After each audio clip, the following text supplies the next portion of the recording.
আমাদের চ্যানেলের সমস্ত গল্প শুনতে এক্ষুনি সাবস্ক্রাইব করুন আমাদের ইউটিউব চ্যানেলটিকে। বেল আইকনে ক্লিক করতে ভুলবেন না সমস্ত গল্পের আপডেট এবং নোটিফিকেশনস সবার আগে পাওয়ার জন্য। আপনারা বেল আইকনে ক্লিক করছেন তো? আমরা কিন্তু দেখতে পাচ্ছি আমাদের শ্রোতারা আমাদের গল্প শুনে আমাদের চ্যানেলটিকে সাবস্ক্রাইব করলেও বেল আইকনে ক্লিক করছেন না।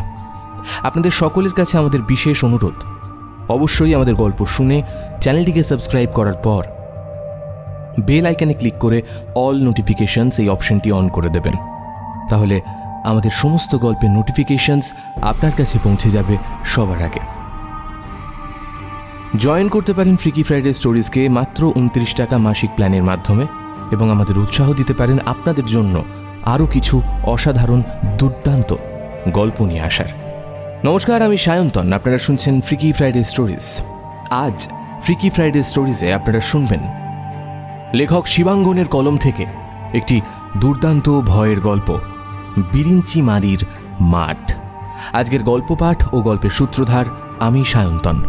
শুনতে থাকুন ফ্রিকি ফ্রাইডে স্টোরিজের আজকের বিশেষ নিবেদন, শিবাঙ্গনের কলমে বিরিঞ্চি মারির মাঠ।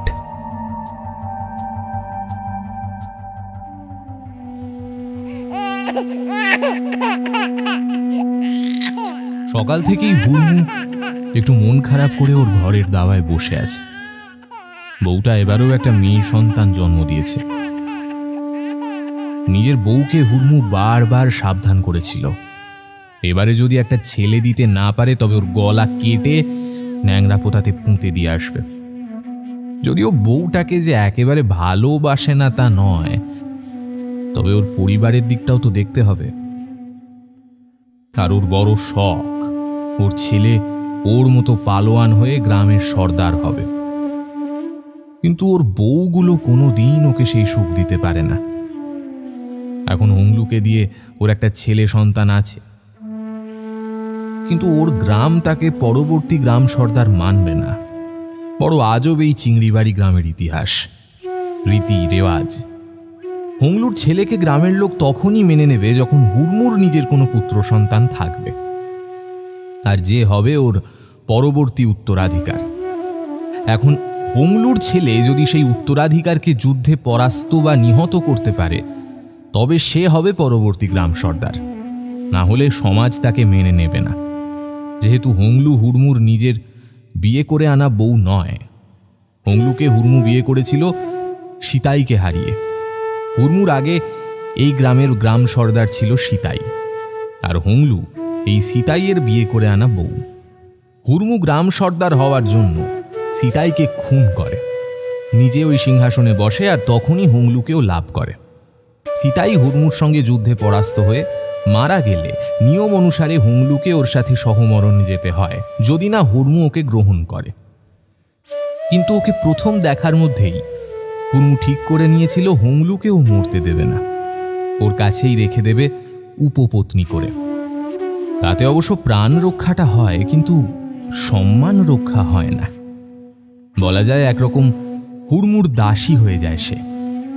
এদিকে তার ততদিনে 5টি ছেলে, তার ভেতরে বড় ছেলে যে সিতাইয়ের হত্যার প্রতিশোধ নেবে বলে মনে মনে প্রস্তুতি নিচ্ছে, সে কথা হুড়মু বেশ বুঝতে পারে। আর সেই জন্যই ওর নিজের বিয়ে করে আনা বউ কাঞ্চির থেকে একটা ছেলে পাওয়ার জন্য এতটা ব্যাকুল। হুড়মু জানে হুংলুর বড় ছেলে অপেক্ষা করে আছে হুড়মুর শরীর কবে ভেঙে পড়বে তার জন্য। আর তখনই হুড়মু যদি পরবর্তী কোনো উত্তরাধিকার বসিয়ে যেতে না পারে তবে ওই শয়তান নেত্য বিনা বাধায় গ্রাম সর্দার হয়ে বসবে। আর সেটাই সব থেকে ভয়ের কারণ, কারণ হুংলুকেও ভালোবেসে নিজের কাছে রেখে দিলেও ওই নেত্যর মধ্যে রয়েছে ওই শয়তান সিতাইয়ের রক্ত। তাই সে যে হুড়মুকে বাবা হিসেবে কোনোদিনও মেনে নিতে পারবে না, বরং ওর বাবার হত্যাকারী হিসেবে মনে রাখবে, তা হুড়মু বিলক্ষণ জানে।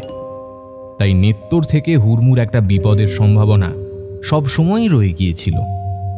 তাই এবার যখন কাঞ্চি আবার অন্তঃসত্ত্বা হলো তখন হুড়মু একদম রোগ চেপে বসল। ওর ছেলে একটা চাই, নিজের শরীরে শক্তি থাকতে থাকতে ও যাতে সেই পুত্র সন্তানটিকে ওর নিজের মতো শক্তিশালী করে তুলতে পারে, যাতে নেত্তর বিরুদ্ধে ওর কোনো ক্ষতির সম্ভাবনা না থাকে। আর সেই জন্যই হুড়মু এবার শরণাপন্ন হয় ওর গ্রামের পুরোহিত বিরিঞ্চি বাবার কাছে। ওর মহল্লায় একমাত্র হুড়মু বিশ্বাস করে এই বিরিঞ্চি বাবাকে। সিতাইয়ের সঙ্গে যুদ্ধের সময় এই বিরিঞ্চি বাবাই ওকে অনেক সাহায্য করেছিলেন গ্রাম সর্দার হওয়ার জন্য। আর আবারও এতগুলো বছর পর হুড়মু এসে পৌঁছয় বিরিঞ্চি বাবার কুঠিরে, ওর হাতে দুটো দেশি মুরগি ধরে। এই কে আছিস? এই মুরগি দুটোর একটাকে ছাড়িয়ে এক্ষুনি আমাদের জন্য ঝলসে আনার ব্যবস্থা কর। বিরিঞ্চি বাবা দেশি মুরগি ঝলসানো খেতে খুব ভালোবাসেন। জি হুজুর, খুব ভালোই হয়েছে আপনি আজকে এই মুরগিগুলো এনেছেন। কর্তা ঠাকুরের খুব উপকার হবে। হুড়মু জানে বাইরের সবাই সাধু মহারাজকে বিরিঞ্চি বাবা বলে ডাকলেও ওনার নিজের ভক্তরা ওনাকে কর্তা ঠাকুর বলেই ডাকে। তাই সেই চাকরের কথা খুব মন দিয়ে শুনে হুড়মু জিজ্ঞেস করে, কেন রে, কি হয়েছে? তোদের কর্তা ঠাকুরের আবার দেশি মুরগির দরকার পড়লো নাকি? হ্যাঁ, আগে কর্তা ঠাকুর আর সন্ধ্যায় একটা কোনো বিশেষ হোম করবেন বলেছে, আর সেই জন্য ওনার একটা দেশি মুরগি দরকার ছিল। তবে মুরগিটাকে জ্যান্ত টুটি ছিঁড়ে তার গলা থেকে রক্ত সেই হোমের ওপর দিলে তবে নাকি হোম শুরু করা যাবে। কর্তা ঠাকুর আমাকে সেরকমই বলেছিলেন। তা আমাকে এইরকমই একটা নধর দেশি মুরগি আর গুনে গুনে 7খানা পায়রা নিয়ে আসতে বলেছিলেন। তা আপনি দেশি মুরগিটা নিয়ে আসতে আমার কাজ কিছুটা কমে গেল। আবার কার জন্য কি হোম যজ্ঞ শুরু করলো রে ওই বুড়ো? সে আমি জানি না সর্দার, তবে কয়েকদিন আগে দেখেছি ওই নেতা ওর মা হংলু কর্তা ঠাকুরের কাছে এসেছিল। বেশ কিছুক্ষণ ওরা কথাও বলে, কিন্তু কি কথা হয়েছে সে আমি ঠিক জানি। কেন, যখন কথা হচ্ছিল তখন সেখানে ঢুকতে পারিসনি? আগে না, আমি সে সময় এখানে ছিলাম না সর্দার। মানে ওই সময় কর্তা ঠাকুরের ঘর পরিষ্কার করার জন্য গেছিল। ও যদি কিছু শুনে থাকে। মানে কি, মানে তোর বউ? হ্যাঁ সর্দার, মানে সে সময় কর্তা ঠাকুরের দেওয়া খ্যাংরা দিয়ে গোবর জল ছড়াচ্ছিল, তো তখন ওই নেত্য আর ওর মা আসে। কই ডাক দেখিনি একবার? একবার শুনি ওরা আমার বিরুদ্ধে কি ফন্দি করছিল। আগে সর্দার আমি এখনই ডাকছি ওকে। মানে কি এসে পৌঁছলে হুড়মু ওর থেকে খুঁটিয়ে খুঁটিয়ে সেদিন ওরা কি কথা বলেছে সেটা জানতে চায়। আর যেটা বুঝতে পারে সেটাই সত্যি।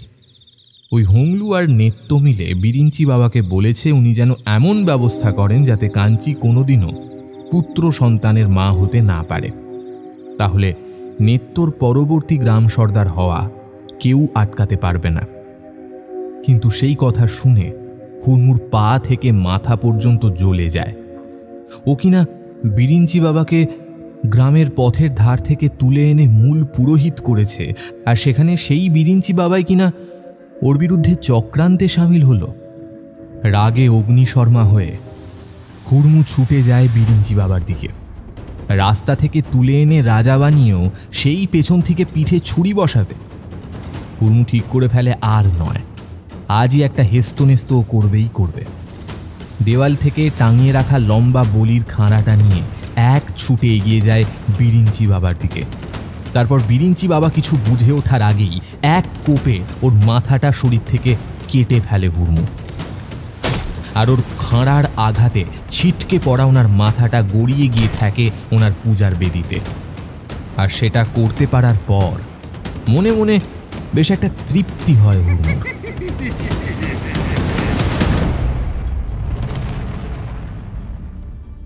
ভাবখানা এমন যেন এক চরম বিশ্বাসঘাতককে তার উপযুক্ত শাস্তি সে দিতে পেরেছে। তারপর চিৎকার করে হেসে ওঠে হুড়মু। আমার বিরুদ্ধে তুই ষড়যন্ত্র করছিস? হ্যাঁ, এবার ঠেলা হোক, দেখ কত ধানে কত চাল। পুরো নাকি অগ্নি পুরুষ, পুরো নাকি অগ্নিকে নিয়ন্ত্রণ করতে পারে। এবার দেখি তোর আগুনের কত মায়া, কত আর ওখানে উপস্থিত বাকি সকলে অবাক চোখে দেখে বিরিঞ্চি বাবার মাথাটা ওনার পূজার বেদিতে গিয়ে আঘাত করতেই বেশ কয়েকটা অশরীরী আত্মার আবছা কালো অবয়ব বেরিয়ে হাওয়ায় মিলিয়ে যায়, যাদের এতদিন ওনার নিজের মাথার মধ্যে বন্দি করে রেখেছিলেন বাবা। আর সেটা দেখে হুড়মু চিৎকার করে ওঠে, কিরে, এবার ঘুঁচে গেছে তো গুরু সাজার শখ? শালা আমারই খাবি, আমারই পড়বি, আর কিনা আমারই ক্ষতি করবি? হ্যাঁ, নে এবার যত ইচ্ছা আমার ক্ষতি কর। ভূত হয়ে এই মাঠেই থাকতো। আমি এই মহল্লার গ্রাম সর্দার, তোকে কোনোদিন আগুনের ছোঁয়া পেতে দেব না। যে আগুনকে নাকি তুই বশ করেছিস, সে আগুনের জন্য তোকে নিঃশেষ হতে হবে চিরকাল।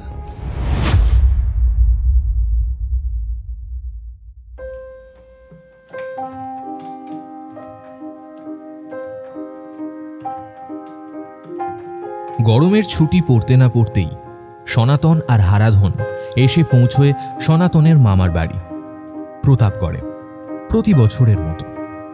আসলে হারাধনের বাবার বদলির চাকরি, খড়গপুর এসেছেন বছর তিনেক, তবে এখনও সেভাবে কোনো পরিচিতি গড়ে ওঠেনি হারাধনের, এক এই সনাতন ছাড়া। তাই ওর যা কিছু আবদার সবই এই সনাতনকে ঘিরেই। হারাধনের নিজের মা নেই, মারা গেছেন ও সেই ছোটবেলাতেই। ছেলেটা একা বাবার কাছে মানুষ, আর ওর বাবা অফিস বেরিয়ে গেলে ওর সারা দিনটা কাটে সনাতনদের বাড়িতেই। তবে হারাধন পড়াশোনায় বড় ভালো, যেহেতু মাঝপথে ভর্তি হয়েছে তাই এবার ওর সব কটা ইউনিট টেস্ট মিলিয়ে ক্লাসে ফার্স্ট হতে না পারলেও শুধুমাত্র ফাইনাল পরীক্ষার নিরিখে ওর নাম্বার সব থেকে বেশি। আর সনাতন পড়াশোনায় ততটাই কাঁচা। সত্যি বলতে কি, অঙ্ক, বিজ্ঞান, ইতিহাস ওর একেবারেই মাথায় ঢোকে না। তাই ওর বাবা মাও হারাধনকে বেশ আদর করেই আপন করে নিয়েছে, যাতে হারাধনের সাথে থেকে থেকে সনাতনের পড়াশোনা একটু মতি হয়। আর তাছাড়া ওদের দুজনের বন্ধুত্বটা হয়ে যাওয়ায় বাড়ির লোকেরাও নিশ্চিন্ত। শুধু পড়াশোনাতে নয়, জীবনযাত্রার ক্ষেত্রেও দুই বন্ধু একজন যেন আরেকজনের পরিপূরক। হ্যাঁ রে সনাতন, তোদের মামার বাড়ির এলাকায় কি যেন একটা অদ্ভুত ঘটনা আছে, তুই একবার বলেছিলি না? সেটা কি রে? প্রতাপগড় স্টেশনে নেমে ছইয়ের গাড়ি চেপে দুই বন্ধু চলেছে ওর মামার বাড়ির উদ্দেশ্যে। সনাতনের ছোট মামা অমূল্য স্টেশন থেকে ওদের নিতে এলেও ওদের সাথে ছইয়ের গাড়িতে চাপেননি। ছোট মামা সাইকেল চালিয়ে এসেছে, ফেরার পথে কয়েকটা কাজ মিটিয়ে তারপর ফিরবে বলে। সেই মতো ওদের গাড়িতে আসতে বলে অমূল্য একটু এগিয়ে গেছে, আর যাওয়ার সময় বলে গেছে, সনাতন, তোরা বাড়ির দিকে আয়, আমি একটু এগিয়ে যাচ্ছি। হ্যাঁ, একটা কাজ আছে, তবে তোরা বাড়ি পৌঁছাবার আগেই আমি বাড়ি পৌঁছে যাব। এরপর ছইয়ের চালককে ডেকে বলেছে, দাদা, সাবধানে চালিয়ে আসুন। হ্যাঁ, আপনি আমাদের বাড়ি চিনতে পারবেন তো? ভট্টাচার্যি পাড়ায় ব্যানার্জিদের বাড়ি। আমার নাম অমূল্যনাথ ব্যানার্জি, যে কাউকে জিজ্ঞাসা করলেই দেখিয়ে দেবে। হ্যাঁ বাবু, কোনো চিন্তা করবেন নি, আপনি প্যাডেল মেরে এগিয়ে যান, আমি এই পেছনে গেলাম বলে। অমূল্য এগিয়ে যায় ওদের গাড়িটাকে ছেড়ে। সনাতন জানে ওর মামার বাড়ির ব্যবসার অনেক কাজকর্ম থাকে, যেগুলো মূলত অমূল্যকেই দেখভাল করতে হয়। তাই সেই রকমই কোনো কাজে নিশ্চয়ই ছোট মামাকে যেতে হয়েছে ভেবে ও আর এ ব্যাপারে কোনো কথা বলে না। কি রে সনাতন, বললি না তো তোদের এখানে নাকি একটা অদ্ভুত অলৌকিক ব্যাপার আছে? আরে ছাড় না আরু, কী হবে ওসব বলে? হ্যাঁ, সে কটা দিন মামার বাড়িতে মজা করতে এসেছি। বাগান ভর্তি আম আছে, জাম আছে, ছুটি আনন্দ করব, মজা করব, সেখানে আবার এইসব কথা কেন? তবে হারাধনের কথাটা সনাতন এড়িয়ে গেলেও ছইয়ের গাড়ির চালক কিন্তু ঠিক শুনতে পায়। তাই সনাতন কিছুক্ষণ চুপ করে থাকার পর সে নিজে থেকেই বলে ওঠে, কোন ব্যাপার গো দাদাবাবু, তুমি কোন ব্যাপারের কথা জানতে চাইছ? আরে না গো, তেমন কিছু নয়। আরে ওর কথা ছাড়ো, ওর সবসময় ওই রকমই উল্টোপাল্টা চিন্তাভাবনা। দেখুন দাদাবাবু, উল্টোপাল্টা কি সোজা সাপটা এ কথা বলতে পারবো না। একটা অলৌকিক ব্যাপার এখানে সত্যিই আছে। আমরা যারা এখানকার মানুষ তারা বহুবার এটা উপলব্ধি করেছি। কেউ একজন ওর কথা গুরুত্ব দিয়ে শুনছে এটা বুঝতে পেরে হারাধন একটু যেন নড়ে চড়ে বসে।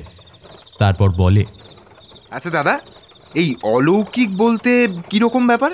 মানে কোনো ভৌতিক কিছু? আপনি ভৌতিক বলতে ঠিক কীরকম ব্যাপার মনে করেন দাদাবাবু? সেটা না জানলে তো আমার পক্ষে বলা খুব কঠিন।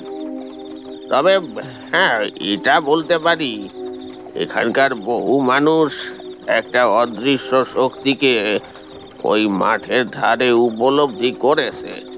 মাঠের ধারে? কোন মাঠের ধারে? ওই যে গো বিরিনসিমারির মাঠ। এই যে রাস্তা দেখছেন, সেখান থেকে পূব দিকে বেশ খানিকটা এগিয়ে গেলে একটা নদী পড়বে, আর সেই নদীর ওপার থেকে বিরিনসিমারির মাঠ শুরু হয়। আর ভৌতিক ব্যাপার কিনা সেটা এখন বলতে পারবো না, কারণ রাতের অন্ধকারে সেদিকে এখন আর কেউ যায়নি। ওদিকে ওই মাঠ পার হলে একটা আদিবাসীদের গ্রাম আছে। বুঝতেই তো পারছেন, আদব কায়দা, সাজ পোশাক, চলন বলন কোনো কিছুতেই আমাদের সঙ্গে ওদের ঠিক জুত হয় না। আর হয় না বলেই ওদিকে এখন আর তেমন কেউ যায়ও না। কিন্তু আপনি যে বললেন যে ওই মাঠে নাকি অলৌকিক কিছু শক্তি আছে। আছেই তো, আলবাত আছে। এখানকার সকলেই জানে। আপনারা শহরের দিকের মানুষ, তাই হয়তো অতটা বিস্তারিত জানেন না। কিন্তু যেটা জানেন না সেটা যে পৃথিবীতে নেই, এটা ভেবে নেওয়াটা বোধহয় ঠিক নয়, তাই না? হ্যাঁ, সে তো বটেই। আসলে আমার ধারণা সনাতনও এই মাঠের ব্যাপারে জানে, কিন্তু আমাকে বলতে ভয় পায়। ভয় পান? ভয় পাবেন কেন দাদাবাবু? আপনি বিরিনসিমারির মাঠ সম্পর্কে আপনার বন্ধুকে বলতে ভয় পান? সনাতন চালকের গলায় একটা পরিষ্কার বিদ্রূপের ছাপ শুনতে পায়, আর পায়ে বলেই হাত পা ঝাড়া দিয়ে বলে ওঠে, আরে ভয়ে কেন পাবো? আসলে পথ আর একটুখানি, ওই তো প্রায় এসেই গেছি। এখন কথা শুরু করলে শেষ করতে পারবো না, তাই বললাম এখন ওইসব কথা না তুলতে। আপনি যাই বলুন দাদাবাবু, আপনার গলা শুনে বুঝতেই পারছি একটু তো ভয় আপনি পেয়েছেন। আমি বরং ওনাকে ঘটনাটা বলছি, শোনেন। এই কথা বলে চালক ভদ্রলোক হারাধনকে বলতে শুরু করে, বুঝলেন দাদাবাবু, ওই আদিবাসীদের গায়ে প্রতি বছর জ্যৈষ্ঠ মাসের অমাবস্যা তিথিতে একটা পুজো হয়। অনেকটা আমাদের কালী পূজার মতো হলেও সে পুজোর নিয়মে অনেক রীতিনীতি আমাদের থেকে বেশ আলাদা। এই যেমন ধরুন না, ওই পুজোতে ওরা যে প্রদীপ জ্বালে সেটা তেল বা ঘি দিয়ে নয়, সেটা ওরা জ্বালে শিয়াল মেরে তার শরীর থেকে চর্বি বার করে সেই চর্বি দিয়ে। এখনই কয়েক বছর হয়তো বন্ধ হলেও ওদের মধ্যে তখনও পর্যন্ত নরবলি প্রথা চালু ছিল। ওদের মহল্লার সব থেকে বয়স্ক লোকটিকে ওদের গাঁয়ের সর্দার নিজে ওদের দেবীর সামনে বলি দেয়। মানে সে কি বলছো? ওদেরকে পুলিশে জানায়নি? মানে এ তো এক ধরনের মানুষ হত্যা করা। ওদের মহল্লার সব কিছু ওরাই নিয়ন্ত্রণ করে দাদাবাবু। ওদের গাঁয়ের সর্দার যা বলে দেয় সেটাই ওখানকার নিয়ম। অন্য আর কোন পৃথিবীর নিয়ম ওরা জানেও না আর মানেও না। আর কেউ ওদের জোর করে সেটা মানাতেও যায় না। আর কেউ সেটা করতে গেলে ওদের বিষ মাখানো ধারালো ফলার তীরে তার মৃত্যু নিশ্চিত। তাই ওদের মহল্লায় যে নিয়ম চলে আসছে এতদিন ধরে, সেই নিয়মই আজও চলছে। আর তো যে কথা বলছিলাম, ওরা ওদের সব থেকে বয়স্ক যে লোকটি, তাকে মায়ের পায়ের কাছে বলি দেয়। তারপর তার মাথার খলিটা ফাটিয়ে সেখান থেকে ঘিলু বার করে সেটা অর্পণ করা হয় ওই দেবীর পূজায়। সেটাই ওদের সব থেকে বড় প্রসাদ। আর বলির পরেতে সেই ঘিলু প্রসাদের ভাগ পাওয়া নিয়ে ওদের মধ্যে হুড়োহুড়ি না দেখলে আপনারা বিশ্বাস করতে পারবেন না। ওহ বাপরে বাপ, এ তো ভয়ঙ্কর ঘটনা। পৈশাচিক কি বলছেন দাদাবাবু? ওরা বিশ্বাস করে সারা বছর ওদের যত লোক মরে যায় তাদের সবার আত্মা তার পরের 3 বছর ওদের মহল্লার চারদিকে নাকি ঘুরপাক খায়। আর তারা সুযোগ পেলেই তাদের মহল্লায় ঢুকে নানা ক্ষতি করতে পারে। তাই তারা সেই ক্ষতি যাতে না করতে পারে, সেই জন্যই তারা সেই কালী মায়ের পূজা করে, গাঁকে রক্ষা করার জন্য। ওরা বিশ্বাস করে ওদের সেই দেবী যদি ওদের পুজোয় তুষ্ট হন, তবে ওদের গাঁকে সেই সব পিশাচদের হাত থেকে রক্ষা করবেন। এভাবেই বছরের পর বছর ধরে এই পরম্পরা চলে আসছে। এতক্ষণ হারাধন একটাও কথা বলেনি, চুপ করে বসে সেই চালকের কথা শুনছিল। এবার চালক ভদ্রলোক একটু থামতেই হারাধন বলে ওঠে, আচ্ছা দাদা, আমার একটাই প্রশ্ন, এই যে বুড়ো লোকটাকে ওরা বলি দেয়, তা তিনি কি স্বেচ্ছায় বলির জন্য রাজি হন, নাকি একরকম জোর করেই তাকে ধরে এনে বলি দেওয়া হয়, তার ইচ্ছের বিরুদ্ধে আর কি? এই আপনি সেটা জানেন? কী সব বলছিস হারাধন? কোনো মানুষ হাত করে নিজে থেকে বলি হতে চায়? নিশ্চয়ই এই গ্রামবাসীদের নির্দেশে জোর করে হাত পা বেঁধে ওই বয়স্ক মানুষটাকে বলি দেওয়া হয়, কি তাই তো? না না দাদাবাবু, আপনি বুঝতে ভুল করছেন।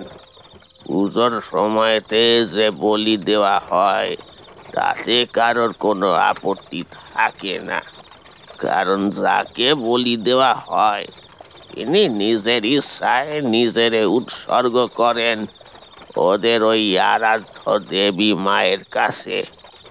তারা বিশ্বাস করে একমাত্র দেবী মায়ের কাছে বলি হিসেবে মারা গেলেই তাদের আত্মাকে আর ঘুরপাক খেতে হয় না। সে বড় কষ্টের জীবন দাদাবাবু, বড় কষ্টের জীবন। সেই চালক ভদ্রলোকের কথাটা শুনে এবার চমকে ওঠে সনাতন। কি বলছেন কি? কোনো মানুষ নিজের ইচ্ছায় নিজেকে বলির জন্য প্রস্তুত করে? এরকম আমি কখনো শুনিনি। পারে গো দাদাবাবু, সব পারে। আমরা এই পৃথিবীর আর কতটুকুই বা জানি বলুন? আমাদের চেনা জানার বাইরে আরো বড় অনেক একটা জগৎ আছে। এই যেমন দেখুন না, আপনি ব্যাপারটা শুনে যতটা চমকে উঠলেন, আপনার বন্ধু কিন্তু অতটা চমকালেন না। তার মানে ভেবে দেখুন, উনি ব্যাপারটাকে অনেকটা সহজে মেনে নিতে পেরেছেন। না না, এতে সনাতনের কোনো দোষ নেই। ও আসলে ছোট থেকেই শহরে বেড়ে উঠেছে, তো তাই ওই ব্যাপার স্যাপারগুলো অতটা জানে না। কিন্তু আমি এর আগে যেখানে থাকতাম সেখান থেকেও বেশ কিছুটা দূরে একটা গ্রামের উপকণ্ঠে এইরকমই এক আদিবাসী বসতির কথা আমি শুনেছি। তারাও ঠিক এইভাবেই নরবলি দিত। জানি না আজও হয়তো দিয়ে চলেছে কিনা, তাই এই ব্যাপারটা আমার কাছে কিছুটা পরিচিত, কিন্তু সনাতনের কাছে একেবারেই নয়। হারাধনের কথার মাঝেই সনাতন হঠাৎ খেয়াল করে, আচ্ছা ওদের মামার বাড়ি তো ছইয়ের গাড়িতে বড়জোর মিনিট 5 লাগার কথা, কিন্তু এতক্ষণ ধরে ছই গাড়ি চললেও এখনো ওদের বাড়ি এলো না কেন? আচ্ছা দাদা, এই ভট্টাচার্য পাড়া আর কত দূর? মানে এর আগেও যতবার স্টেশন দিয়ে এসেছি এতক্ষণ তো কোনো দিন লাগেনি, আজ তাহলে এতক্ষণ লাগছে কেন? আপনি কি অন্য কোনো রাস্তা দিয়ে ঘুরিয়ে নিয়ে যাচ্ছেন নাকি? না না দাদা বাবু, এই তো এসে পড়েছি, আর মোটে 1-1.5 মিনিট লাগবে। আচ্ছা ঠিক আছে, তাড়াতাড়ি চলুন। ছোটো মামা এতক্ষণে বাড়ি পৌঁছে গেছেন, হয়তো ওখানে গিয়ে আমাদের জন্য অপেক্ষা করছেন। হ্যাঁ, এই তো এসে পড়েছি। কথাটা বলেই সেই চালক হারাধনের দিকে তাকিয়ে বলে, দাদা বাবু, আজ তো অমাবস্যা, আপনি যাবেন নাকি একবার বিরিঞ্চি বাবার মাঠে?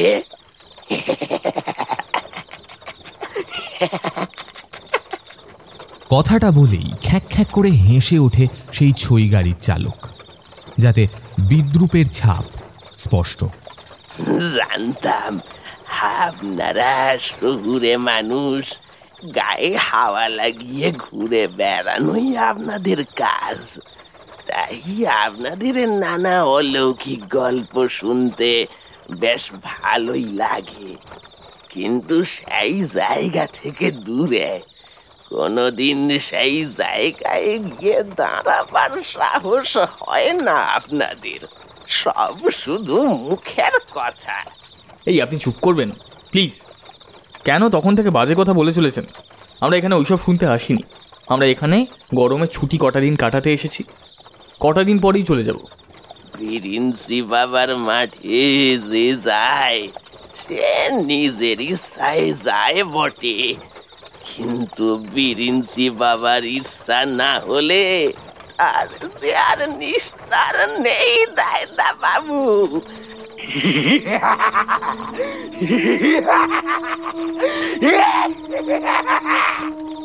কথাটা বলেই আবারও সেই একভাবে হেসে ওঠে সেই ছই গাড়ির চালক। আর ঠিক তখনই সনাতনের নাম ধরে একটা চিৎকার শুনে ওরা প্রায় চমকে ওঠে। সনাতন, এই সনাতন, এখানে এই মাঠের ধারে কি করছিস? তোদের তো বললাম বাড়িতে যেতে, আর তোদের এই ছইয়ের চালকটা কই? একটু খেয়াল পড়তেই সনাতন দেখে ওদের ছইয়ের গাড়িটা এই ভর দুপুরে একটা শুনশান মাঠের পাশে রাখা, আর সেই চালক যার সাথে এতক্ষণ ওরা কথা বলতে বলতে এলো সে ধারে চত্বরে কোথাও নেই। অথচ সনাতনের দিব্যি মনে আছে লোকটা ওকে বলেছিল ভট্টাচার্য পাড়া আর মোটে 1 মিনিটের পথ, অথচ এখন তো ওরা ওদের মামার বাড়ির গ্রাম থেকে অনেক দূরে। সনাতন কিছুতেই বুঝতে পারে না এটা কি করে সম্ভব, আর তার কয়েক মুহূর্তের মধ্যেই ওর খেয়াল পড়ে ছইয়ের গাড়িতে তো ওর সাথে হারাধন ছিল, একটু আগেও তো ওর সাথে কথা বলেছে, কিন্তু এখন তো হারাধনকে দেখতে পাচ্ছে না, সে কোথায় গেল? আর ওই বিরিঞ্চিমারির মাঠ নিয়ে একমাত্র হারাধনই ওই গাড়ির চালককে আগ্রহ দেখিয়েছিল। সনাতনের এইসব ব্যাপারে বিন্দুমাত্র আগ্রহ নেই। কথাটা মনে পড়তেই সনাতন দেখে ওর পাশে হারাধন যেন পুরো ভ্যানিশ। ছোট মামা, ওই হারাধন কোথায় গেল বলো তো? আরে এ তো আজব কথা, আমি কি করে জানবো হারাধন কোথায়? তোরা তো দুজন এই গাড়িটা করে আসছিলিস, তোর তো জানা উচিত হারাধন কোথায়। হ্যাঁ, আমার সাথেই তো ছিল, কিন্তু এখন তো দেখতে পাচ্ছি না। এই রে, কি বিপত্তি হলো বলো দেখিনি? ছেলেটা 2 দিনের জন্য ছুটিতে মামা বাড়ি বেড়াতে এসে কোথাও কোনো বিপদে পড়ে গেল না তো?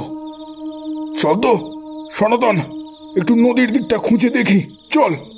হ্যাঁ হ্যাঁ, তাই চলো একবার খুঁজে দেখি। কথাটা বলে সনাতন আর ওর ছোট মামা নদীর চরের দিকে এগিয়ে যায়।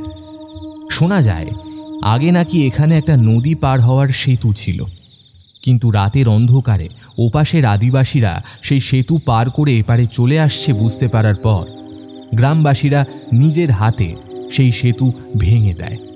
আর সেই কথা অমূল্যর থেকে শুনে সনাতন ওকে প্রশ্ন করে, এই কীরকম কথা হলো ছোট মামা? সেতু ভেঙে দিলে কি হবে? যে কেউ তো নদী সাঁতরে চলে আসতেই পারে, তাই না? না রে, পারে না। তবে এপারের লোকেদের নদীটুকু সাঁতরে পার হওয়া কোনো ব্যাপার নয় ঠিকই, কিন্তু ওপারের লোকেরা মানে ওই ঝিংড়া প্রজাতির লোকেরা মরে গেলেও সে কাজ করবে না, কারণ ওরা বিশ্বাস করে ওদের জাতের কোনো মানুষের গায়ে যদি জলস্পর্শ হয় তবে ওদের জন্য সেটা নাকি মহাপাপ। ওরা জীবনে সুস্থ থাকলে কোনোদিন স্নান করে না, আর কারোর চামড়ায় কোনো রোগ হলে যদি একান্তই তাকে জল দিয়ে পরিষ্কার করতে হয় তবে সেটা ওদের জন্য খুব খারাপ কাজ বলে বিবেচিত হয়।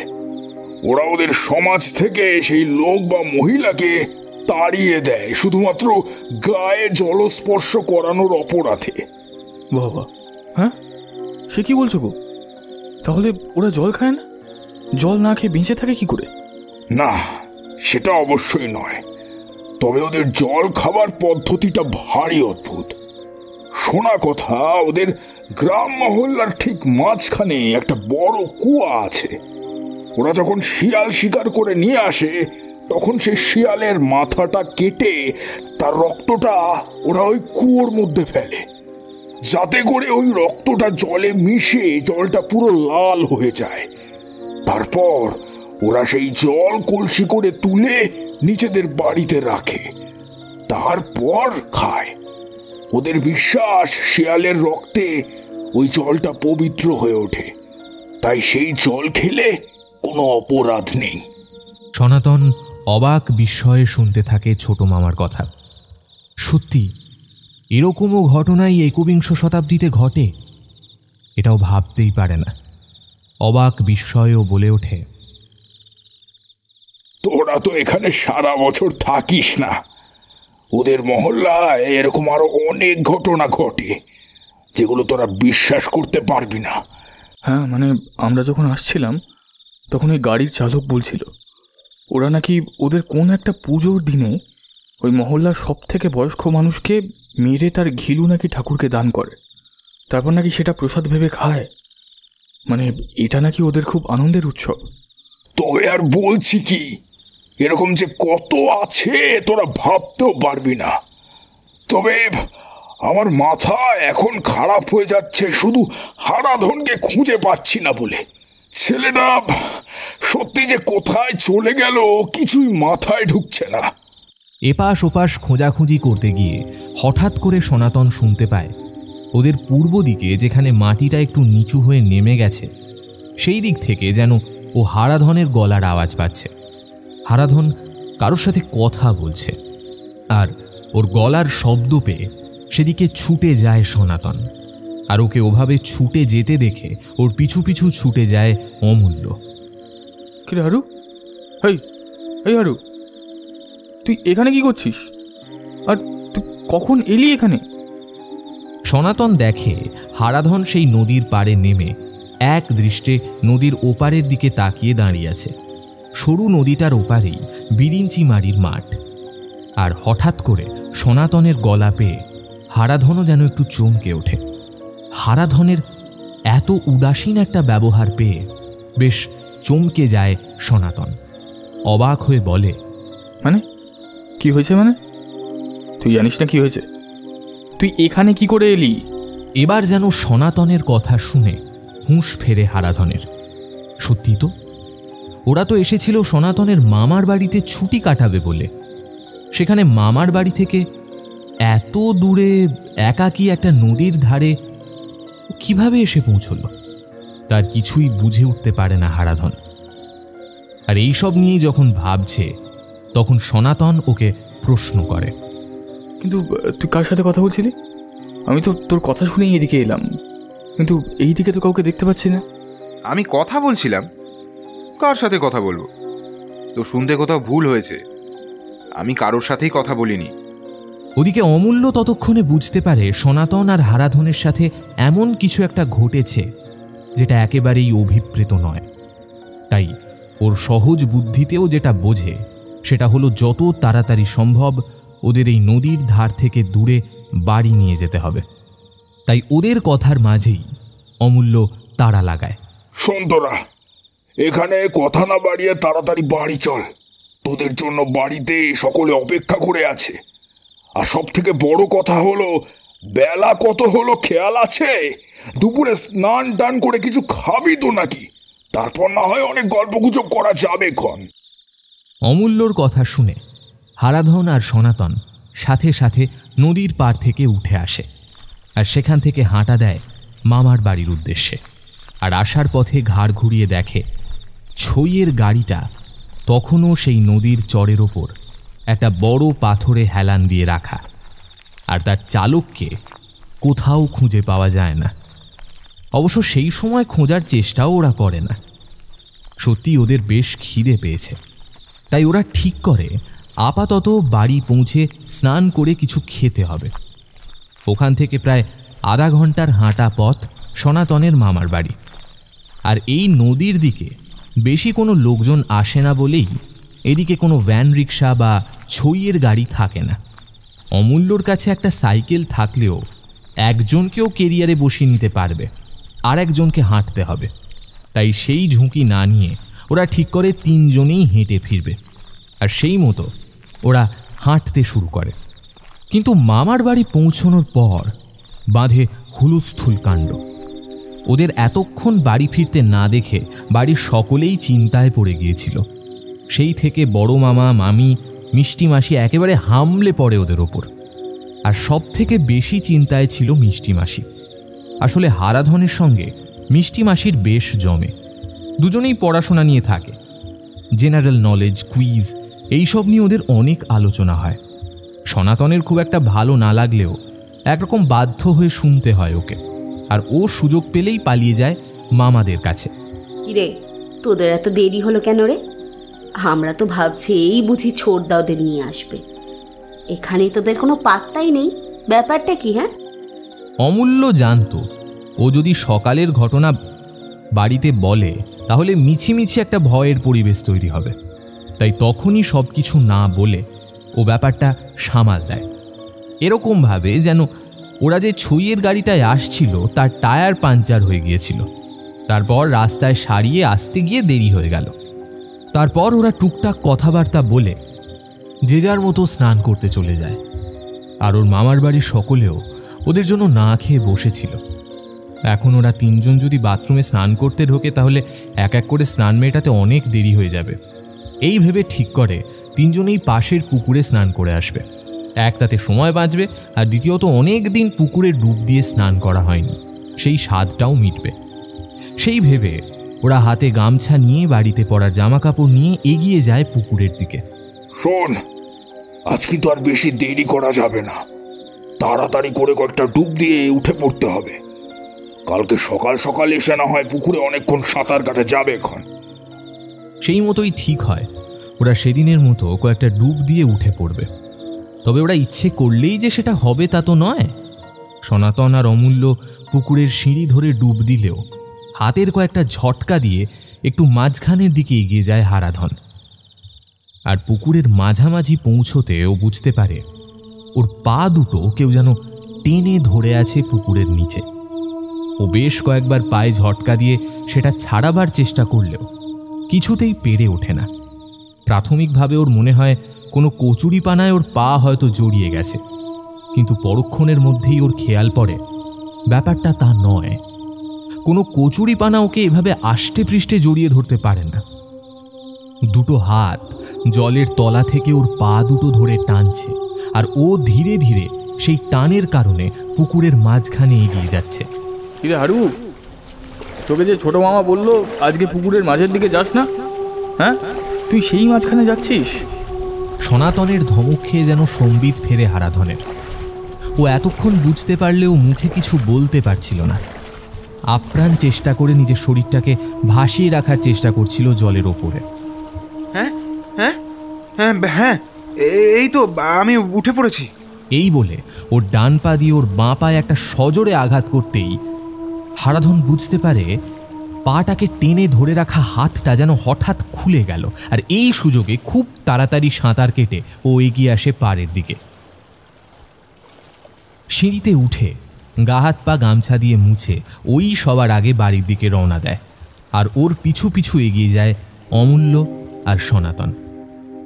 সনাতন, তুই বোধহয় ওকে ওরকম ধমক না দিলেও পারতিস।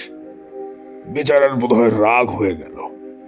কিন্তু আজ সকাল থেকেই হারাধনের আচার ব্যবহার কেমন যেন অদ্ভুত লাগছে। কি হয়েছে বলতো? ওর কি শরীর টরীর খারাপ? সনাতন জানে হারাধন প্রতিদিন যোগব্যায়াম করে। আজ সকালেও বেরোবার আগেও বাড়ির ছাদে যোগব্যায়াম সেরে তারপর এসেছে। তাই খুব সহজে রোগ ভোগে পড়ার লোক হারাধন নয়। সনাতন এটাও বুঝতে পারে হারাধনের মনের ভেতর একটা দ্বন্দ্ব চলছে, যেটার জন্য এরকম অস্বাভাবিক আচরণ করছে। নাহলে এমনিতে হারাধন অত্যন্ত ভালো মানুষ, মিশুকে এবং আপন ভোলা টাইপের। কিন্তু এখানে আসার পর থেকে ওর কিছু যেন একটা হয়েছে। এইসব ভাবতে ভাবতে ওরা বাড়ি এসে পৌঁছনোর সঙ্গে সঙ্গে মিষ্টির চিৎকার শুনতে পায়। হারাধন, কি হয়েছে তোর? তোরা তো সবাই মিলে পুকুরে গেলি স্নান করতে। তুই খেজুর গাছের মধ্যে পড়ে গেছিলি নাকি? অবাক চোখে ওরা তাকিয়ে দেখে হারাধনের সারা শরীরে লম্বা লম্বা ক্ষতের দাগ, যেন নখ দিয়ে কেউ আঁচড়ে দিয়েছে ওর সারা বুকে। আর মিষ্টি ওভাবে চিৎকার করে ওঠায় বাড়ির সকলেও ছুটে আসে হারাধনকে দেখতে। সকলের চোখে একটা গভীর জিজ্ঞাসা, এসব কি করে হলো হারাধনের? হারাধন মুখে কিছু না বললেও বেশ বুঝতে পারে ও যখন স্নান করছিল তখন কোনো দুটো হাত ওকে পায়ের দিক থেকে টেনে ধরেছিল, আর ওর হঠাৎ লাথি মারাতে সে ওর পা দুটো ছেড়ে দিলেও প্রবল রাগে ওর সারা বুকে আঁচড়ে দিয়ে গেছে। কই, আমি তো সেরকম কিছু টের পাইনি। সনাতনদের মামার বাড়ির অনেক দিনের কাজের লোক হরিদা। এইসব দেখে হরিদা বলল, দেখুন বাবু, আমার এই ব্যাপারটা খুব একটা ভালো ঠেকছে না। আসলে আজকের দিনটা তো বড় খারাপ। আজ জ্যৈষ্ঠ মাসের অমাবস্যা। ওই নদীর ওপারে বিরিঞ্চিমারির মাঠে কালী পূজা হয়। আর ওই দিন এখানে যে কি কি অদ্ভুত ঘটনা ঘটে সে তো আপনারা সকলেই জানেন বাবু। হ্যাঁ, এই কি সব উল্টো পাল্টা কথা বলছো হরিদা? আমরা এখানে এতদিন আছি, কই সেরকম তো কিছু বুঝতে পারিনি। তুমি না মিছিমিছি এদের ভয় দেখাচ্ছ। তুমি বরং যাও, সবার এখন চরম খিদে পেয়েছে। তুমি বরং আমাদের জন্য ভাতটা বেড়ে ফেলো, কি যাও। দেখুন বাবু, আপনারা এখানে এতদিন আছেন, আমার ওই গ্রামে বাস 3 পুরুষের, তাই তেনাদেরও আমাদের চিনতে কিছু বাকি নেই। কিন্তু হারু দাদা বাবু তো এখানকার লোক নয়, বাইরের মানুষ। হরিদা হয়তো আরও কিছু বলতে যাচ্ছিল, ঠিক তখনই ওকে ধমকে ওঠে অমূল্য। আহা, তুমি একটু বাজে বকাটা বন্ধ করে আমাদের জন্য খাবারটা দেবে? বলছি তো আমাদের ভীষণ খিদে পেয়েছে। অমূল্যর কাছে ধমক খেয়ে চুপ করে যায় হরিদা। তবে হারাধন দেখতে পায় মিষ্টি মাসি ওর দিকে এক দৃষ্টে তাকিয়ে রয়েছে। তারপর ওদের কথা শেষ হলে হরিদা ওদের জন্য খাবার গোছাতে চলে যায়, আর মিষ্টি ঘর থেকে ওষুধ নিয়ে এসে হারাধনের বুকের ক্ষতচিহ্নগুলোতে লাগিয়ে দিতে থাকে। তাতে হারাধনের একটা সাময়িক অস্বস্তি হলেও মুখেও কিছু বলে না। আর ওর কাঁধের কাছে ওষুধ লাগাতে লাগাতে মিষ্টি ওকে খুব চাপা স্বরে বলে, হরিদা যা বলছে বলুক, তুই কিন্তু একদম ভয় পাস না হারাধন। হারাধন হাত পা নেড়ে মাসিকে বোঝানোর চেষ্টা করে ওর সঙ্গে ঘটে যাওয়া কোনো ঘটনাতেই ভয় পায়নি। কিন্তু তখনই ওকে মাসি ধমকে চুপ করিয়ে দেয়। চুপ, একদম চুপ, এখন কোনো কথা নয়, আমরা এই নিয়ে পরে কথা বলবো। অগত্যা হারাধন আর কি বা করে, চুপ করে যাওয়া ছাড়া ওর আর কোনো উপায় নেই। আর ওদিকে হরিদা মাটিতে আসন পেতে ওদের জন্য খাবারের ব্যবস্থা করে ফেলেছে। ভাত, মাছের মাথা দিয়ে ডাল, এঁচোড়ের তরকারি আর দই কাতলা, সাথে চাটনি পাঁপড়। সনাতনরা এখানে এলে ওর বড় মামিমা এঁচোড়ের তরকারি অবশ্যই করেন। হারাধন আর সনাতন দুজনেই এঁচোড়ের তরকারি খেতে ভারী ভালোবাসে। এই সময় এঁচোড় সেভাবে পাওয়া না গেলেও বড় মামির কথায় ওদের বাজারওয়ালা ঠিক কোত্থেকে খুঁজে নিয়ে আসে কচি কচি এঁচোড়। তারপর তাকে কেটে কুটে তরকারি করেন বড় মামি নিজের হাতে। দেখ সনাতন, আমার কিন্তু ঠিক মনে আছে, আমি তোদের জন্য এঁচোড়ের তরকারি রান্না করে রেখেছি। খেয়ে দেখ দেখিনি বাবা, কেমন হয়েছে খেতে। অন্যবার এই কথা শুনে সনাতন আর হারাধন খুব আনন্দ করে তরকারি খায়। কিন্তু আজ মিষ্টি লক্ষ্য করে সনাতন আগের মতো থাকলেও হারাধন যেন কেমন চুপচাপ, সব সময় যেন কিছু একটা মন দিয়ে ভাবছে। এই যে ওর ঠিক কানের পাশে বড় মামি এতগুলো কথা বললেন, তার কোনো কিছুই হারাধনের কানে ঢোকে না। মিষ্টি মাসি খেয়াল করে দেখে ওর কোনো কিছুর প্রতি কোনো আগ্রহ নেই। কেমন যেন একটা জড় পদার্থের মতো বসে রয়েছে হারাধন। খাওয়ার দিকে ওর সেরকম কোনো আগ্রহ আছে বলে মনে হয় না।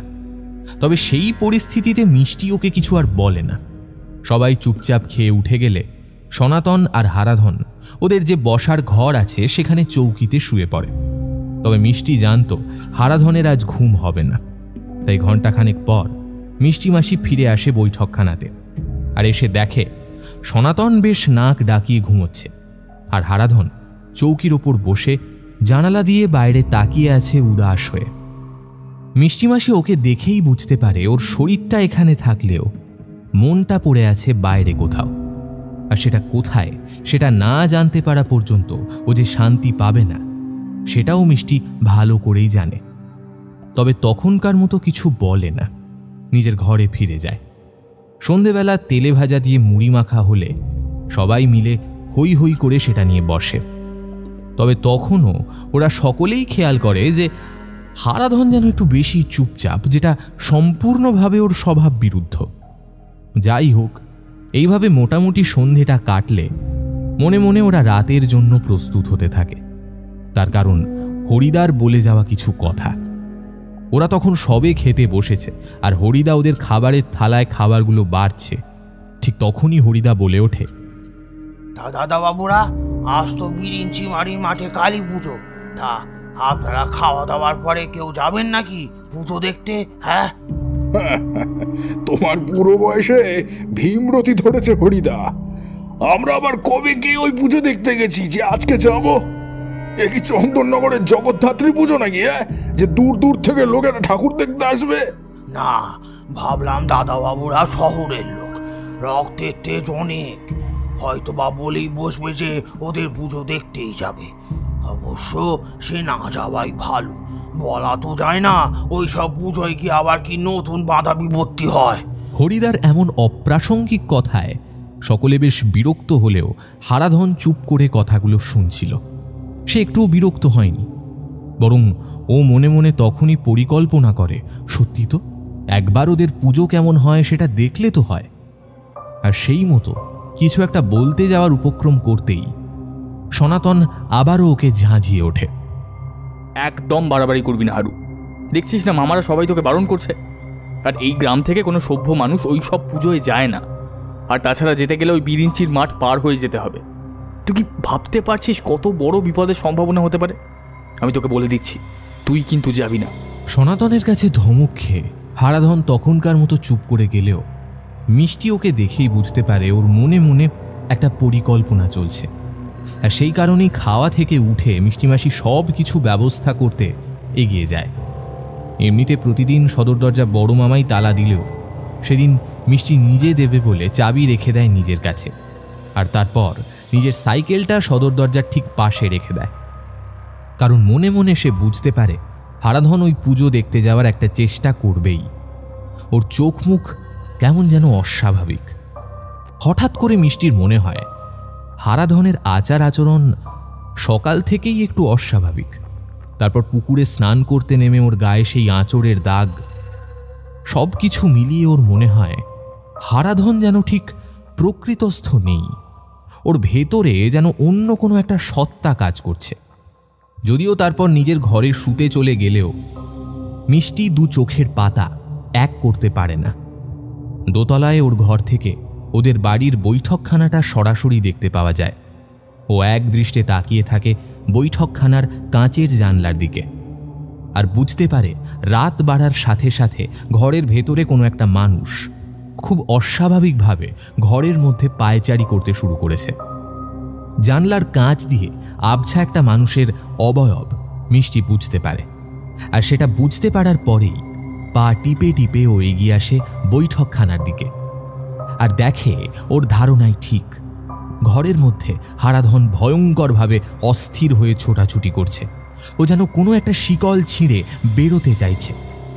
আর ওকে ওই অবস্থায় দেখে মিষ্টি ভয়ঙ্কর রকমের ভয় পেয়ে গেলেও এই পরিস্থিতিতে যে ভয় পেয়ে কোনো লাভ নেই তাও বিলক্ষণ জানে, বরং ওকে ধৈর্য নিয়ে পুরো ব্যাপারটাকে সামলাতে হবে। হালকা হাতের চাপে বৈঠকখানার দরজাটা খুলে মিষ্টি ঢুকে আসে ওদের ঘরে।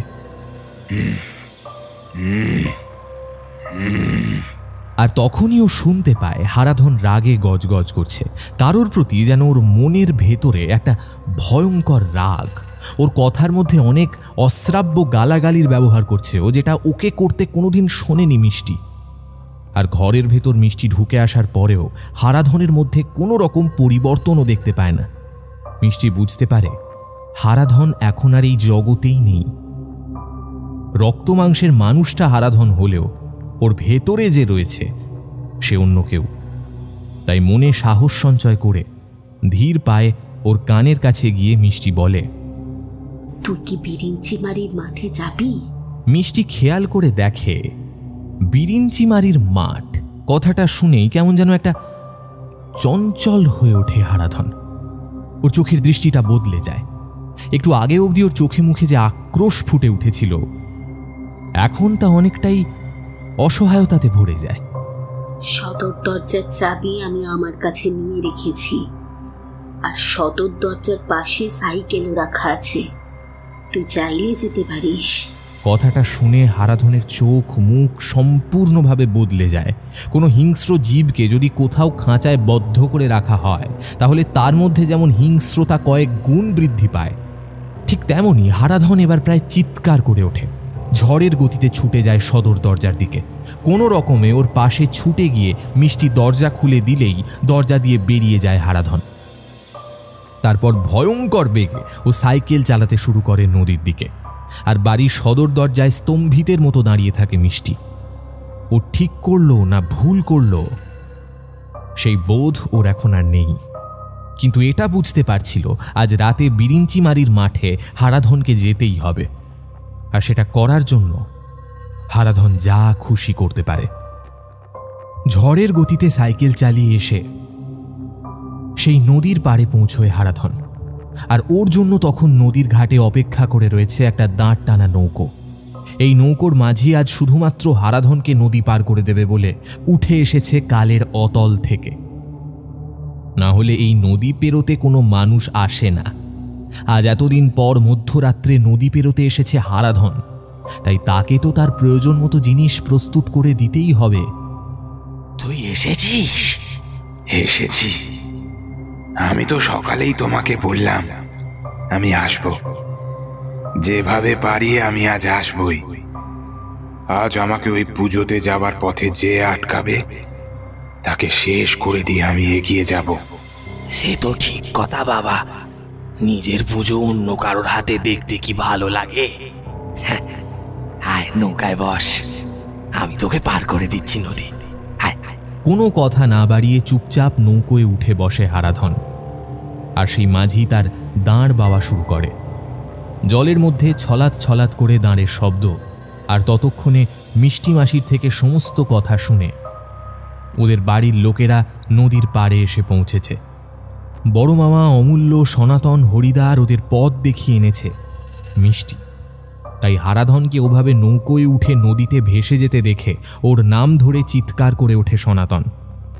এই হারু, হারু, এই, আরে কোথায় যাচ্ছিস তুই? বন্ধুর টানে নদীর খুব কাছাকাছি এগিয়ে গেলে ওকে হাত ধরে প্রায় টেনে নিয়ে আসে হরিদা। এই খবরদার দাদা বাবু, এই ভুলটা করো না। তোমার বন্ধুর মধ্যে এখন আত্মা রয়েছে, আর সেই ওকে টেনে নিয়ে যাচ্ছে ওই বিরিঞ্চিমারির মাঠে। তুমি যদি কোনোভাবে ওর সঙ্গে এগিয়ে যাও তবে তোমারও মৃত্যু নিশ্চিত। ওই আত্মা কাউকে ছাড়বে না। কিন্তু আমাদের তো কিছু একটা করতে হবে হরিদা। আমরা তো আর চুপ করে বসে থাকতে পারি না হাত পা গুটিয়ে। ছেলেটা আজই এখানে এসেছে কদিনের জন্য বেড়াতে, সেখানে ওর কোনো রকম বিপদ হলে আমরা ওর বাবাকে কি কৈফিয়ত দেবো বলো তো? দেখো দাদা বাবু, ওই উপজাতিদের আত্মা আমি চিনি, এরা ভয়ঙ্কর। তোমার আমার মতো সভ্য মানুষের কোনো যুক্তি এদের কাছে খাটে না। এরা নিজেরা যা ঠিক করে তাই করে, তবে তবে যদি আমাদের মধ্যে কাউকে ওপারে যেতে হয় তবে আমি যাব। বলো, কি বলতে চাও হরিদা? পরিষ্কার করে বলো। আমার মনে হয় একমাত্র মিষ্টি দিদিমণির আমার সাথে আসা উচিত, কিন্তু তোমরা কেউ জল স্পর্শ করার সাহস করো না। এসব তুমি কি বলছো হরিদা? তোমার মাথাটা গেছে নাকি? আমি তোমাদের বললাম না দাদাবাবু, এই আদিবাসী আত্মাদের আমি চিনি। মিষ্টি দিদিমণি মেয়ে মানুষ, তাই ওনাকেও কিচ্ছু করেনি। আমরা যতই বলি সভ্যতাতে ওরা আমাদের অনেক অনেক পিছিয়ে, নিজের পরিবারের মেয়েদের ওরা কিন্তু সভ্য মানুষের থেকে অনেক বেশি সম্মান করে, জানো তো। আর তুমি দেখলে না, মিষ্টি দিদিমণি দরজা খুলে দেওয়ার আগে ওই জিন কিন্তু দিদিমণিকে একবারও আঘাত করেনি। কিন্তু আমি নিশ্চিত এটা অন্য কেউ হলে তাকে ঘাড় মুটকে তার থেকে চাবি ছিনিয়ে নিয়ে হারাধন ওই নদীর ধারে আসতোই। ওকে আজ কেউ আটকাতে পারবে না। দেখ দাদা ভাই, এই আত্মা আমি মানি না, কিন্তু পরিস্থিতির বিচারে আমার মনে হচ্ছে হরিদার কথা সঠিক। আর এখানে অবান্তর কথা বলে সময় নষ্ট না করে আমাদের হারাধনকে বাঁচাতে যেতে হবে, না হলে ওর যে কোনো রকমের বিপদ হতে পারে। এরপর আর অমূল্যদের কিছু করার থাকে না। তবে যাওয়ার আগে হরিদা ওনার নিজের গলা থেকে একটা মাদুলি খুলে মিষ্টির হাতে দিয়ে বলে, দিদিমণি, এটা গলায় বেঁধে নিন, এটা আপনার রক্ষা কবচ। ওই আদিবাসীদের কালী মায়ের মাদুলি, এটা গলায় থাকলে ওরা কেউ আপনাকে স্পর্শ করতে পারবে না। হরিদা, তুমি তোমার গলার মাদুলিটা আমাকে দিয়ে দিচ্ছ, তাহলে তোমার কি হবে? আমার 3 কুলে কি 1 কুলে ঠিকেছে। বংশ বলতে না নিজের সামনে কেউ আছে না পিছনে, তাই আমার ওটা আর লাগবে না। ওটা বরং আপনি নিজেই পরে নিন দিদিমণি। হরিদার কথায় রাজি হয়ে মিষ্টি গলায় মাদুলিটা পরে নেয়। তারপর জিজ্ঞাসা করে, কিন্তু আমরা নদীর ওপারে যাব কি করে? এই নদীতে কোনোদিন কোনো মাঝি দেখেছেন আপনি? তাই বিরিঞ্চি বাবার ইচ্ছায় হারাধন বাবুকে পার করার জন্য যখন মাঝি এসেছে, তখন সে ফিরে এসে আমাদেরও নিয়ে যাবে। অবশ্য ওই যদি বিরিঞ্চি বাবার ইচ্ছা হয় তবেই, না হলে আমাদের কিছু করার নেই। চোখের পলকে নদীর মাঝি এসে দাঁড়ায় ওদের সামনে, যেন ওদের কোনো কিছুই ওনার জিজ্ঞাসা করার নেই। বিনা বাক্য ব্যয় ওরা উঠে বসে নৌকোতে। শুধু নৌকোয় উঠতে উঠতে হরিদা বলে, জয় জয় বিরিঞ্চি বাবার জয়, জয় বাবা, জয় জয়। তোমার দয়া হয়েছে বাবা, তোমার দয়া হয়েছে। জয় জয় বিরিঞ্চি বাবার জয়। মিষ্টি তখনও একটাও কথা না বলে চুপ করে বসে থাকে হরিদার পাশে। আর ধীরে ধীরে নৌকোটা এসে ভেড়ে নদীর ওপারে ন্যাংরা পতার চরে। নদীর চর থেকে ওপরে উঠলেই শুরু হবে বিরিঞ্চি মারির মাঠ। আর সেটা ভাবতেই কেমন যেন গোটা গা শিউরে ওঠে মিষ্টির। তবে এখানে পৌঁছেও যেটা উপলব্ধি করতে পারে সেটা হলো জায়গাটা যেন প্রচণ্ড ঠান্ডা। মিষ্টি বুঝতে পারে ওর চারপাশে কয়েকটা ঠান্ডা হাওয়ার স্রোত নিরন্তর ঘুরপাক খাচ্ছে, কিন্তু কেউ ওকে স্পর্শ করছে না। একটা চূড়ান্ত গা ছমছমে অনুভূতির সৃষ্টি হয় ওর মধ্যে। এরকম একটা শীতল অনুভূতিতে সত্যি ভীষণ ভয় পেয়ে যায় মিষ্টি। ওর মেরুদণ্ড বেয়ে একটা ঠান্ডা হিমেল বাতাস বয়ে যায়।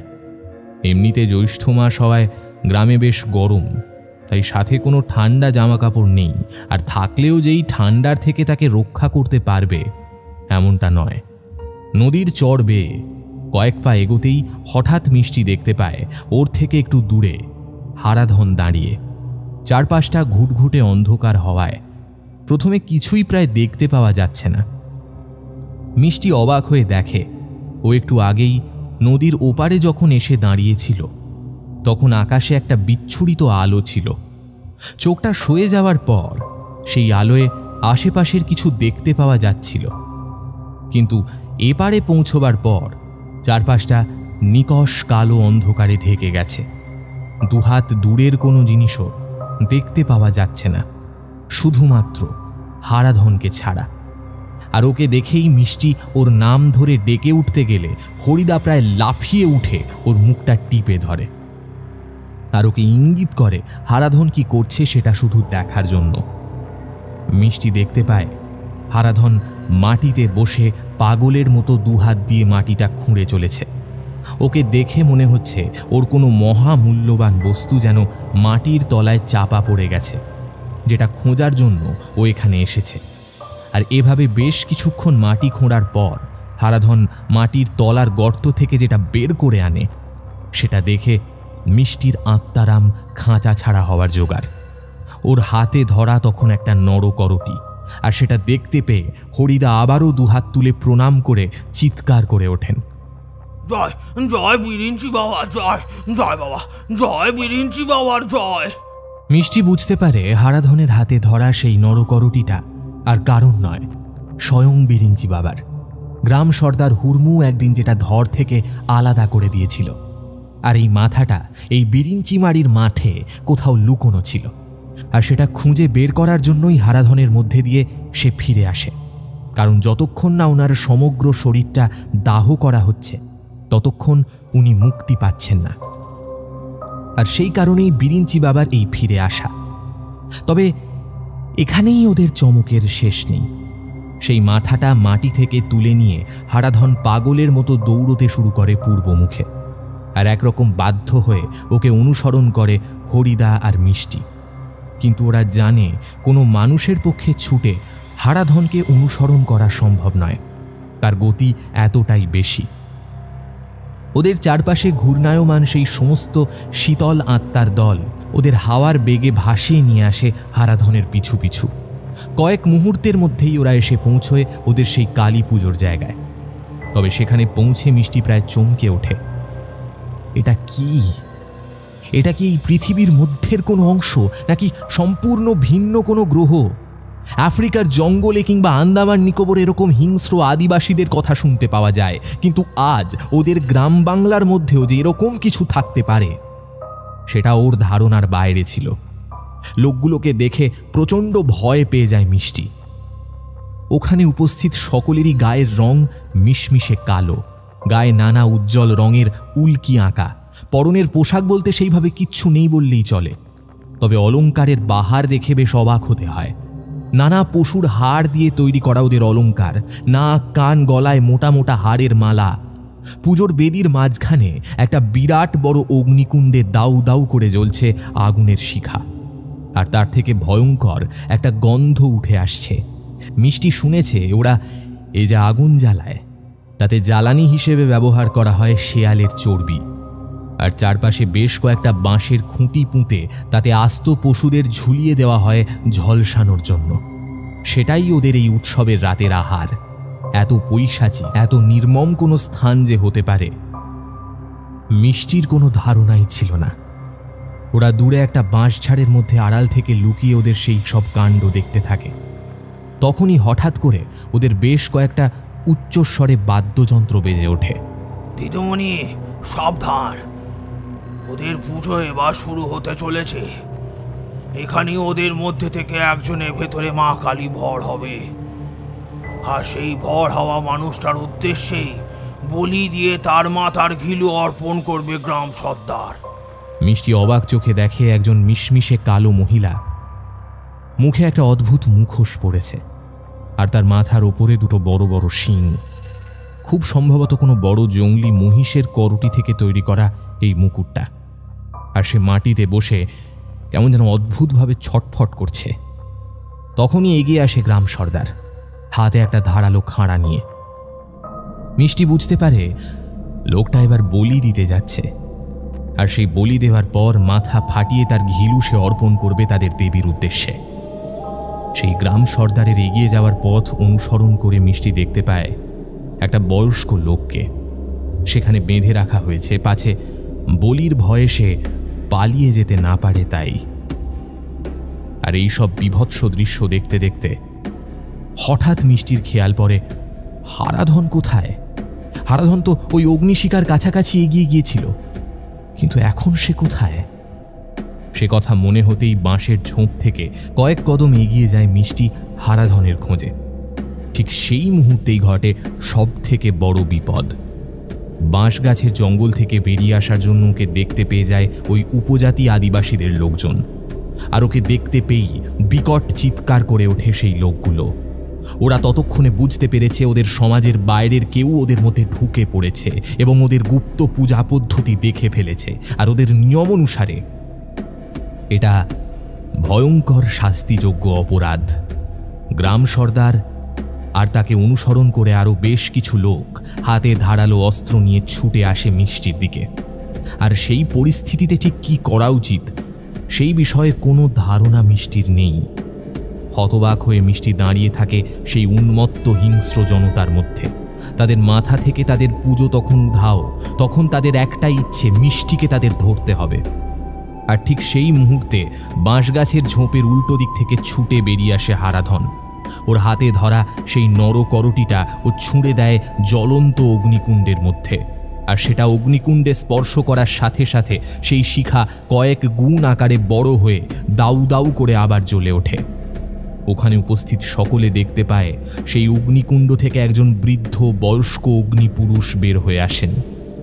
তার হাতে ধরা একটা টাঙি নিয়ে মিষ্টির সামনে ঢাল হয়ে দাঁড়ান। উপজাতির লোকগুলোর বুঝতে বাকি থাকে না এই অগ্নিপুরুষ কে। হরিদা সাথে সাথে চিৎকার করে ওঠে, বিরিঞ্চি বাবা, বিরিঞ্চি বাবা! মিষ্টির হাত ধরে একটা হ্যাঁচকা টান মারে হারাধন। গায়ে যত শক্তি আছে সবটুকু সঞ্চয় করে ওরা ছুট দেয় নদীর দিকে। যে কোনো মূল্যে ওদের প্রাণে বাঁচতে হবে। কিন্তু মিষ্টি অনেক করে ডাকলেও হরিদা ওদের সাথে আসে না। হরিদা তখন বিরিঞ্চি বাবার প্রতি ভাব গম্ভীর হয়ে চিৎকার করতে থাকে, বিরিঞ্চি বাবার জয়! বলো বিরিঞ্চি বাবার জয়! আজ আজ বাবা আমাদের কাছে ফিরে আসছেন, বাবা আমাদের দেখা দিয়েছেন। কিন্তু কয়েক মুহূর্তের মধ্যেই মিষ্টি আর হারাধন ছুটে বিরিঞ্চিমারির মাঠ পেরিয়ে গেলে ধীরে ধীরে সেই অগ্নিপুরুষ হাওয়ায় মিলিয়ে যান। তার মুক্তি লাভ হয়।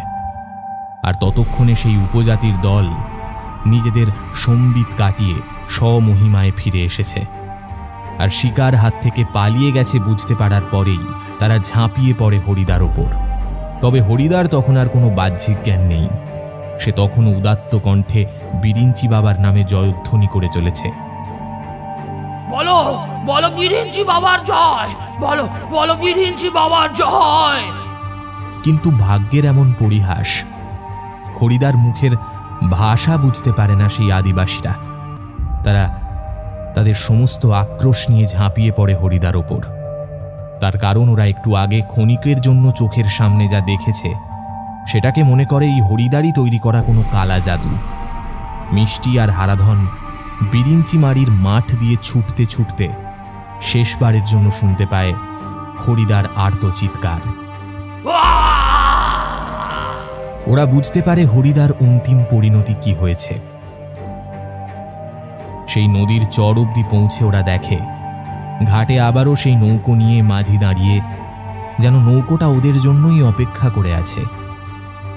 আবার পেছন ফিরে দেখতে পায় শত শত জ্বলন্ত মশাল ধেয়ে আসছে বিরিঞ্চিমারির মাঠ দিয়ে ওদের দিকে। হাত থেকে শিকার বেরিয়ে যাওয়া কিছুতেই মন থেকে মেনে নিতে পারে না গ্রাম সর্দার। কিন্তু না চাইলেও ওকে মেনে নিতে হয়। তার কারণ সেই নদী, মাঠের মধ্যে দিয়ে বয়ে যাওয়া সেই সরু নদীতে কোথা থেকে জানি আজ জোয়ার এসেছে। দুকুল ছাপিয়ে সেই নদী বয়ে চলেছে বিরিঞ্চিমারির মাঠের পাশ দিয়ে। আর গ্রাম সর্দারের দল যখন সেখানে এসে পৌঁছয় তখন ওদের নৌকো পাড় ছেড়ে প্রায় বেশ খানিকটা এগিয়ে গেছে। আর ধীরে ধীরে সেই আদিবাসীদের হাত এড়িয়ে নৌকো এসে পড়ে প্রতাপগড়ের চড়ায়। আর ওদের দেখে নৌকোর কাছে ছুটে আসে অমূল্য, বড় মামা আর সনাতন।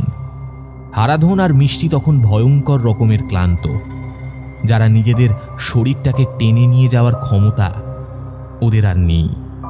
অমূল্যরা এসে ওদের ধরতেই ওরা ওখানেই অজ্ঞান হয়ে পড়ে যায়। এই তোদের কি অবস্থা? মিষ্টি মাসি, এই এই মিষ্টি মাসি, মিষ্টি মাসি, তোমার তোমার কি হয়েছে? এখন এখানে আর একটাও কথা নয়, যত তাড়াতাড়ি সম্ভব আমাদের এখান থেকে পালাতে হবে। আর ওদের সঙ্গে হরিদাও গিয়ে যখন ফিরে আসেনি, তখন বুঝতে হবে হরিদার ভয়ঙ্কর কোনো একটা পরিণতি হয়েছে। আর সেই একই পরিণতি হয়তো হতে পারত মিষ্টির আর হারাধনেরও। তাই ওদের যত তাড়াতাড়ি সম্ভব নিরাপদ আশ্রয় নিয়ে যেতে হবে। একে অপরকে ধরাধরি করে ওরা নদীর চড়ার উপরে উঠে আসে। তবে সেই মুহূর্তে অমূল্য পেছন ফিরে দেখে একটু আগেও যে নৌকোটা ঘাটে এসে ভিড়েছিল হারাধন আর মিষ্টিকে নিয়ে, সেটার কোনো চিহ্নমাত্র নেই। না আছে সেই মাঝির, যেন দুজনেই হাওয়ায় মিলিয়ে গেছে। অমূল্যর মনে পড়ে হরিদা ঠিকই বলেছিল, বিরিঞ্চি বাবা যখন ওদের জন্য নৌকোর জোগাড় করে দিয়েছেন তখন আর ওদের চিন্তা নেই। বিরিঞ্চি বাবাই ওদের ঘরে ফেরারও ব্যবস্থা করবেন। আর কোনো দিকে না তাকিয়ে যতটা দ্রুত সম্ভব ওরা পা চালায় বাড়ির দিকে।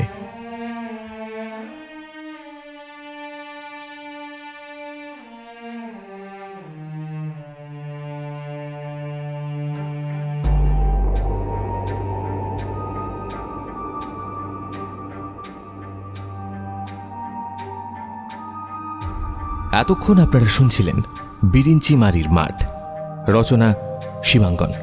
আজকের গল্প পাঠ এবং গল্পের সূত্রধারে ছিলাম আমি, সায়ন্তন। অন্যান্য চরিত্রে ছিল আর্য, তৃষা, সৌমদীপ, শ্রীরূপ, শুভম, প্রভাকর, সৃষ্টি এবং ঋদ্ধি।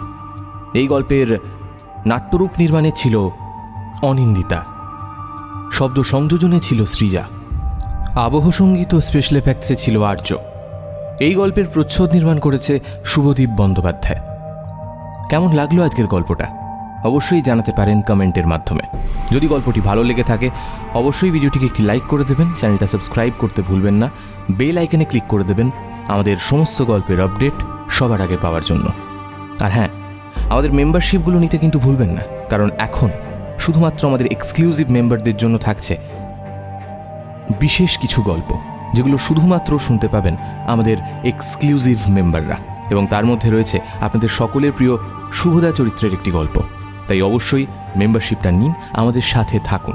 খুব তাড়াতাড়ি আরও বেশ কিছু গল্প আসছে শুধুমাত্র আমাদের এক্সক্লুসিভ মেম্বারদের জন্য। সবাই ভালো থাকবেন, সুস্থ থাকবেন। নমস্কার, শুভরাত্রি।